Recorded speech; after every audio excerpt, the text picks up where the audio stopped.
Hi, I'm Callista Gingrich, and today I'm talking with Newt Gingrich about his book, Pearl Harbor. Why should today's reader care about Pearl Harbor in 1941? Well, we believe that Pearl Harbor and the Japanese attack on American forces at Pearl Harbor is very relevant to what we're faced with today in North Korea, in Iran, and in problems around the world.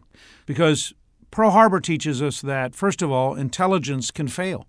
You can suddenly be surprised, just as we were surprised on 9/11 by the attack on New York City and Washington. So we were surprised on December the 7th, 1941, when suddenly the Japanese fleet came out of nowhere and caught the American fleet napping at Pearl Harbor and killed a tremendous number of Americans, sank a number of battleships, and shocked the entire nation.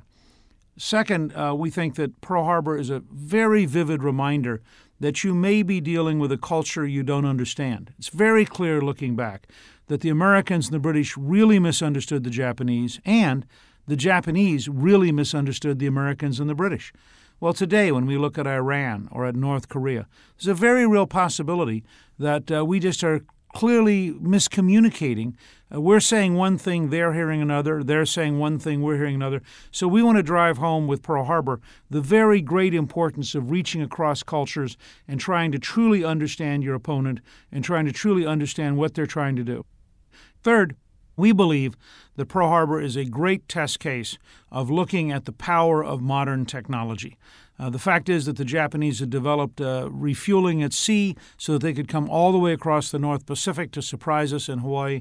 And the fact is the Japanese had developed a very fine carrier aviation with a superb torpedo that could be dropped at very, very shallow water. And therefore, they were able to perform an attack in the harbor at Pearl Harbor in a way that was devastating and that people did not expect. So technology matters.